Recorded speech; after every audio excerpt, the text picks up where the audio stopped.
성도 여러분, 광야를 한마디로 정의한다면 어떻게 정의할 수 있겠습니까? 사람이 살기 힘든 땅이라고 정의할 수 있겠죠. 그래서 15절을 보시면 광야를 가리켜서 광대하고 위험한 광야, 곧 불뱀과 정갈이 있고 물이 없는 간조한 땅이라고 모세가 말하고 있습니다. 사람이 살 수 없는 광대하고 위험한 땅. 그러므로 광야는 그 누구라도 결코 들어가고 싶지 않은 곳인데 하나님은 이스라엘 백성들을 광야로 인도하셨습니다. 이스라엘 백성들, 하나님께서 애굽 사람들에게 내린 10가지 재앙을 목격했었고 홍해가 갈라지는 놀라운 기적도 경험했기 때문에 아마 이런 설레임과 기대에 휩싸였을 것입니다. 이제 고생 끝났다. 젖과 꿀이 흐르는 약속의 땅에 곧 들어가게 된다. 광야에 들어설 것이라고는 한 번도 생각해 보지 않았을 것입니다. 그냥 지나쳐가는 곳이라고만 생각했을 거예요. 젖과 꿀이 흐르는 땅에 가기 위해서 잠깐 지나쳐가는 여정이라고만 생각했을 것이고 그곳에서 40년 동안 유리하고 방황할 거라는 그런 생각은 아예 하지를 못했을 것입니다. 마음의 준비 또한 전혀 되어 있지 않았을 것입니다. 하지만 그들 앞에 놓여 있는 것은 광야였습니다. 광대하고 위험한 광야, 불뱀과 정갈이 있고 물이 없는 간조한 땅에 들어섰습니다. 감당할 수 없을 것 같은 광야의 길을 걷게 되었습니다. 우리의 인생 여정도 이와 비슷하지 않습니까? 비록 우리 모두 예수의 피로 구원을 받기는 하였지만 지금 당장은 하늘나라에 있는 게 아닙니다. 삶의 여러 가지 문제들로 고통받아야 하는 광야의 길을 걸어가고 있습니다. 그런데 말이에요, 하나님은 광야의 삶이 우리에게 복이라고 말씀하고 있습니다. 16절을 보세요. 내 조상들도 알지 못하던 만나를 광야에서 내게 먹이셨나니 이는 다 너를 낮추시며 너를 시험하사 마침내 내게 복을 주려 하심이었느니라. 광야길을 걷게 하신 것, 그것은 마침내 너에게 복을 주기 위해서라고 모세가 말하고 있습니다. 그렇습니다. 광야의 고생은 고생으로 끝나는 것이 아닙니다. 광야의 고통은 고통으로 끝나는 것이 아니에요. 그 길 자체가 복된 길이고 광야 여정의 끝도 복으로 끝납니다. 그렇다면 광야가 왜 축복의 장소이겠습니까? 그 이유를 본문 말씀을 통해 구체적으로 살펴보고자 합니다. 첫째로, 광야 길은 하나님께서 인도하시는 길이기 때문에 축복입니다. 많은 사람들 광야를 저주받은 땅이라고 생각하죠. 그래서 광야에 있는 사람 또한 저주받은 사람이라고 생각하기 쉽습니다. 하나님께 버림받았다고 단정 짓습니다. 하지만 정말 그렇습니까? 아닙니다. 하나님은 그렇게 말씀하시지 않았습니다. 2절을 보면 내 하나님 여호와께서 이 40년 동안에 내게 광야길을 걷게 하신 것을 기억하라. 이는 너를 낮추시며 너를 시험하사 내 마음이 어떠한지 그 명령을 지키는지 지키지 않는지 알려 하심이라. 이 구절 언뜻 보면 이해가 가지 않습니다. 왜 그렇습니까? 출애굽 1세대가 40년 동안을 광야에서 보내야 했던 것은 가데스 바네아에서 하나님의 약속을 믿지 못했던 불신앙 때문이었거든요. 하나님의 징계를 받은 것입니다. 그렇기 때문에 40년의 광야 여정을 축복으로 생각한다는 것, 이거는 납득하기가 어려워요. 하지만 분명하게 말씀하고 있는 것이 하나님께서 걷게 하신 길이라고 말씀하셨다는 겁니다. 네, 비록 불신앙의 징계로 말미암아 40년을 광야에서 방황했어야만 했지만 그 길은 하나님께서 걷게 하신 길입니다. 직접 인도하신 길이에요. 광야 여정 내내 친히 동행하신 길입니다. 이스라엘 백성들, 그 광야를 그들 스스로 통과하게 하라고 그냥 내버려 두시지 않았어요. 뒷짐지고 있지 않으셨어요. 밤에는 불기둥으로, 낮에는 구름기둥으로 40년 동안 의복이 헤어지지 않도록, 내 발이 부르트지 아니하도록 하나님께서 그러한 조처들을 해주셨어요. 하나님은 선하신 분입니다. 실수가 없으신 분이죠. 우리를 사랑하셔서 우리를 위해 독생자 예수님까지 내어주신 분입니다. 그렇기 때문에 그런 분이 우리를 저주하기 위해 광야 길을 걷게 하시지는 않는다는 사실입니다. 우리를 위해서, 우리에게 더 좋은 것을 주시기 위해서 광야 길로 인도하십니다. 예레미야 29장 11절에서도 하나님께서 이렇게 말씀하십니다. 너희를 향한 나의 생각을 내가 아나니 평안이요 재앙이 아니니라. 너희에게 미래와 희망을 주는 것이니라. 우리를 위한 하나님의 계획은 평안이고 미래의 희망이라고 말씀하십니다. 재앙이 아니라고 말씀하십니다. 여기서 우리가 주목해야 될 것이 하나 있어요. 하나님께서 이 말씀을 언제 하셨냐는 거예요. 하나님께서 예레미야 이 말씀 언제 하셨느냐 하면 유다 왕국이 바벨론에 멸망당할 때 주신 말씀입니다. 그들의 조상들이 출애굽 이후 광야를 방황했던 때보다 더 참혹한 광야의 여정을 시작해야 했을 때 주신 말씀이라는 것입니다. 광야길은 재앙이 아닙니다. 저주나 버림받은 길이 아니에요. 하나님께서 평안을 주시고 미래에 더욱 좋은 것을 주시기 위해 광야 길을 걷게 하시는 것입니다. 광야에 있다 보면 고통스럽죠. 불편한 것들이 많습니다. 그래서 원망하고 불평하고 싶어집니다. 당연합니다. 그러나 우리 주님은 더 좋은 미래를 만들어 주시려고 우리로 광야를 걷게 하신다는 사실을 기억하였으면 합니다. 광야의 길에서도 하나님이 함께 하고 계시다는 사실을 믿는 믿음으로 주님 손잡고 나아가는 우리 모두가 되기를 바랍니다.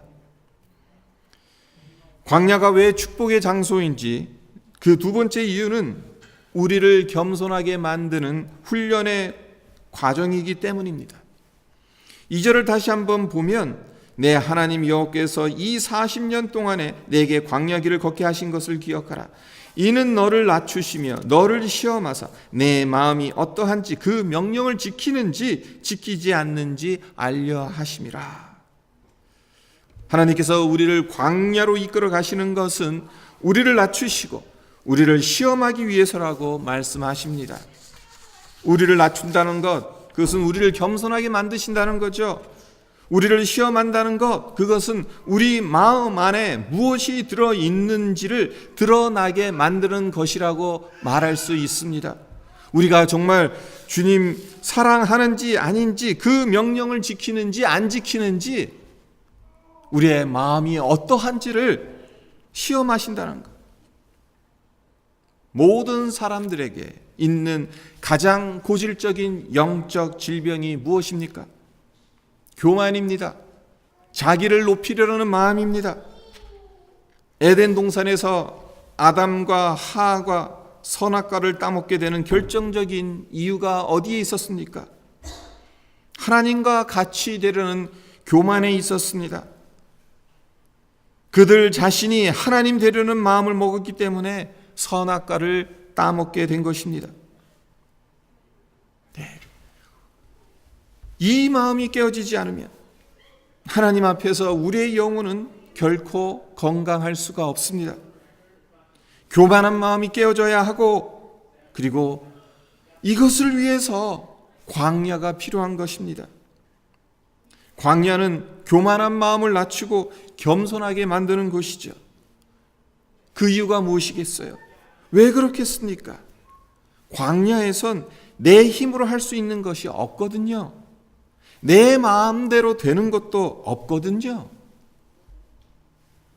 모든 것이 그 환경에 내가 철저하게 순응해야 됩니다. 그렇지 않으면 거기서 살아남을 수가 없어요. 생존을 위해서 몸부림을 쳐야 돼요. 내가 하고 싶다고 해서 그 광야를 어떻게 할 수가 없어요. 우리의 삶을 되돌아보면 내 힘으로 할 수 있다고 생각했던 적이 얼마나 많습니까?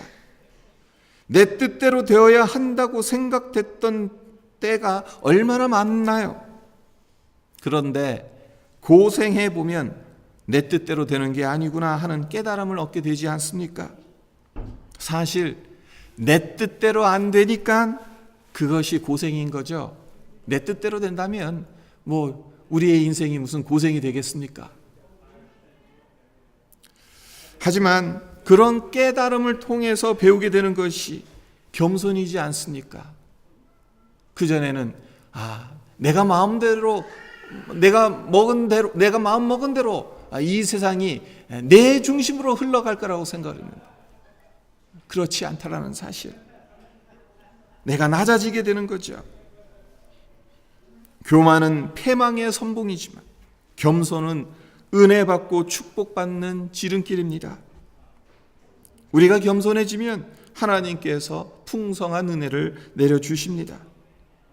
광야는 우리를 겸손하게 만드는 곳이기 때문에 우리에게 축복의 장소인 것을 잊지 맙시다.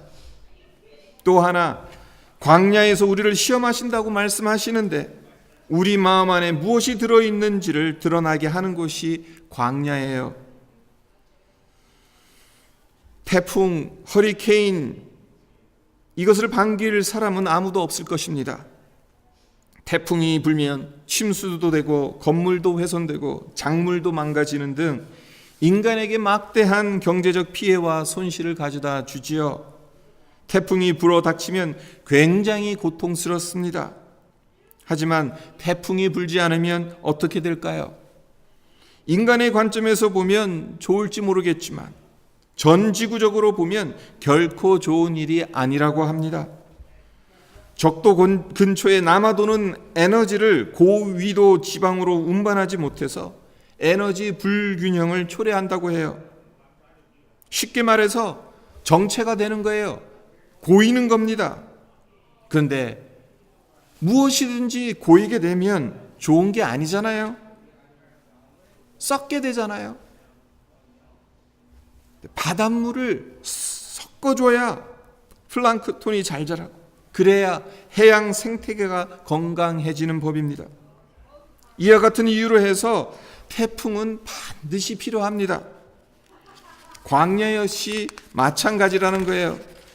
광야가 견디기 어렵고 고통스러운 장소이기는 하지만 때로는 우리를 엄청난 위험을 초래하는 그러한 장소이기는 하지만 우리에게 반드시 필요하다는 것입니다.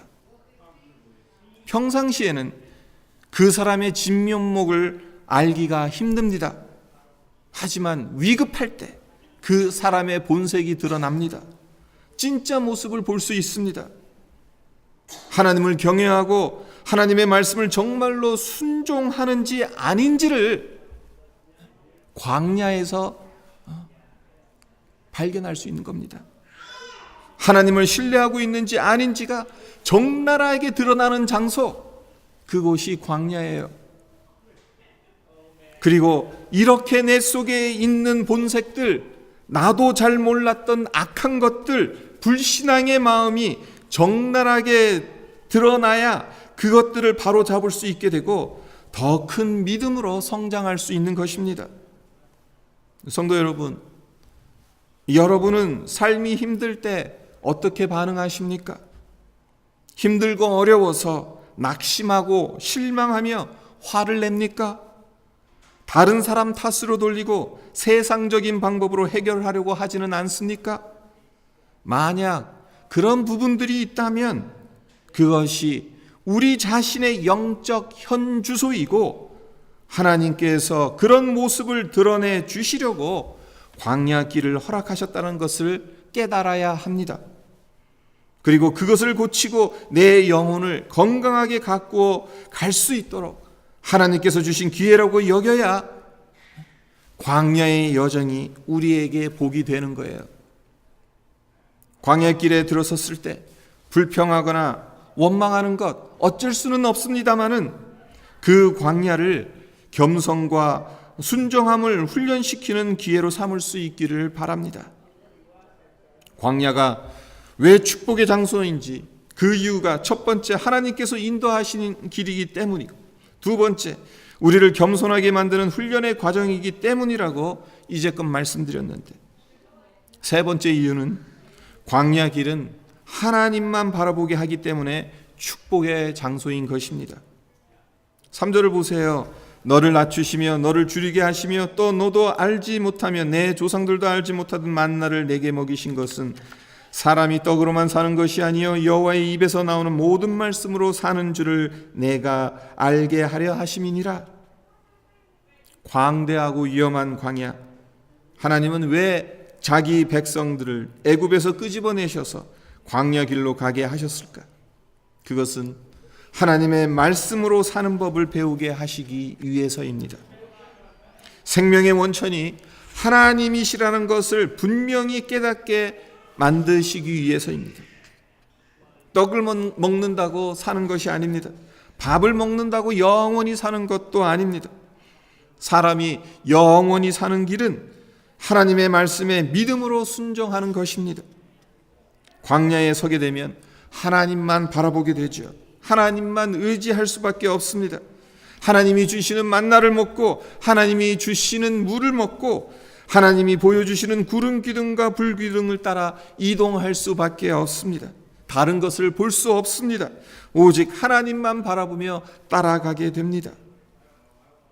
이렇게 하나님만 바라보며 따라가게 되면 어떤 축복이 주어진다고 6절에서 10절에 모세가 이야기하고 있습니까? 6절로부터 10절을 이렇게 보시면 여기서 말하는 것 한마디로 요약해서 말하자면 하나님만 바라보고 나아갈 때 하나님께서 주시기로 약속한 가나안 땅에 도착하게 된다는 거죠. 이 광야를 통과해야 하나님의 약속의 땅 가나안 땅에 도착할 수 있게 된다는 겁니다. 가나안 땅, 우리에겐 하나님께서 약속하신 천국이기도 합니다. 주님을 믿고 바라보며 따라갈 때 우리가 궁극적으로 도착할 곳이에요. 그렇습니다. 주님만 바라보는 훈련, 사람이 떡으로만 사는 것이 아니요 여호와의 입에서 나오는 모든 말씀으로 사는 줄을 배우는 훈련이 광야에서 이루어집니다. 광야, 고난의 현장에서 주님의 말씀을 배우고 순종하는 법을 배울 수 있는 것입니다.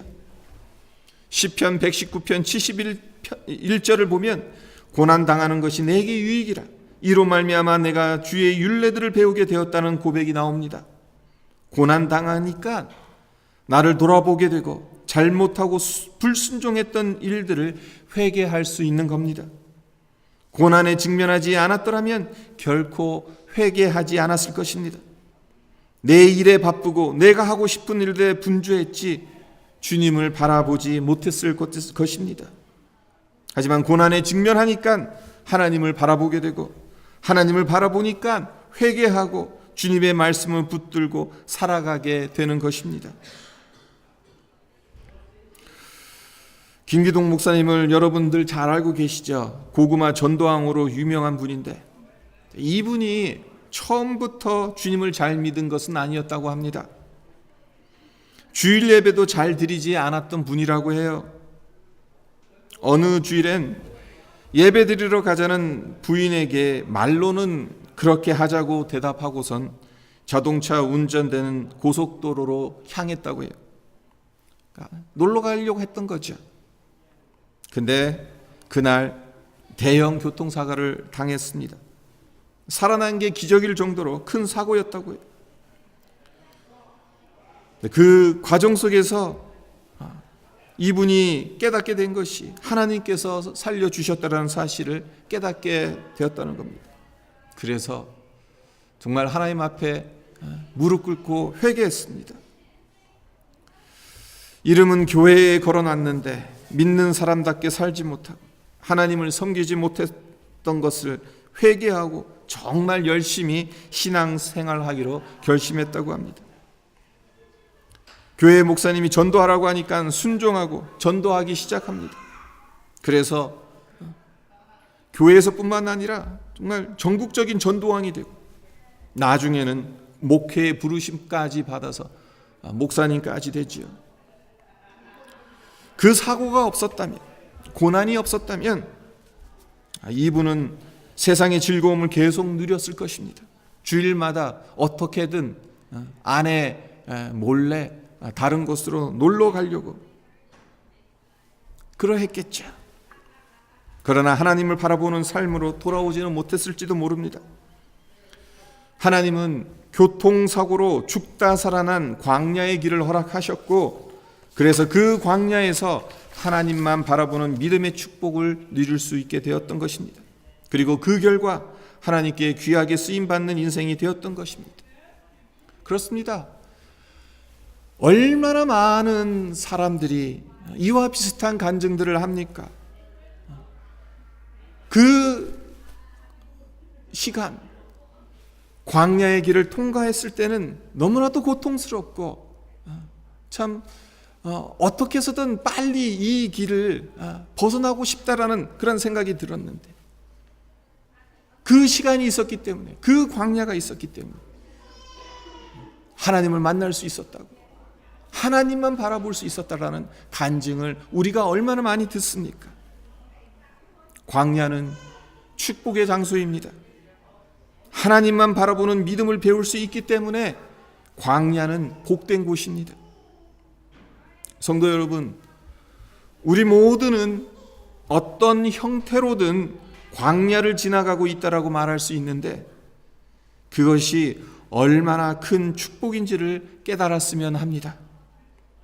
하나님께서 친히 동행하시기 때문에.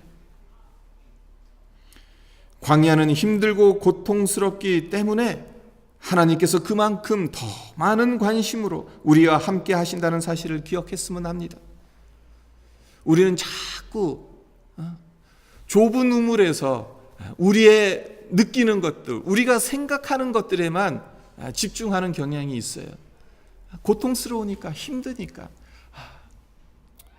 왜 하나님 하필 이런, 그냥 참 우리에게 이 구원의 은혜를 허락하셨으면 참 형통하고 좋은 길로만 걷게 해주시지, 왜 이런 고통의 광야를 걷게 하셨는가? 네, 그것이 얼마나 좁은 우물 안에서 바라보는 관점인지 몰라요. 하나님의 관점으로 보게 되자면 그 길이 힘들고 고통스럽기 때문에 하나님께서 그만큼 더 많은 관심으로 우리를 지켜보신다는 거예요. 하나님의 그 마음을 우리가 헤아릴 수만 있다면 얼마나 좋을까, 그런 생각이 들어요. 우리도 그렇잖아요. 우리 자녀들이 자라가는 데 있어서 모든 게 잘 되고 건강하고 정말 생각하는 대로 잘 되고, 그것도 참 감사하죠. 우리 자녀들 그런 것에 대해서 자녀들에 대한 마음이, 우리의 마음이 흔들리지 않습니다. 근데 자녀들이 어떨 때 힘들고 참 고통스럽고 그럴 때 어떻습니까? 부모들의 심정이 더 많은 관심을 기울이지 않습니까? 하나님도 마찬가지라는 거예요. 그러니까 참 우리가 연약하고 부족해서 하나님의 마음을 헤아린다는 것이 참 어렵긴 어렵지만은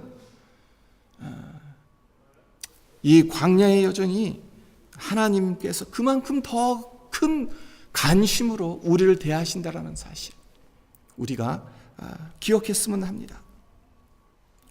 광야길을 걷게 하신 하나님의 마음을 헤아려서 광야의 여정을 불평하고 원망하느라 시간을 허비하지 말고 내 자신을 살펴서 회개하고 새로워질 뿐만 아니라 하나님만 바라보고 하나님의 말씀에 더 순종하는 훈련을 쌓아가는 우리 모두가 되기를 주님의 이름으로 축원드립니다. 축원드립니다.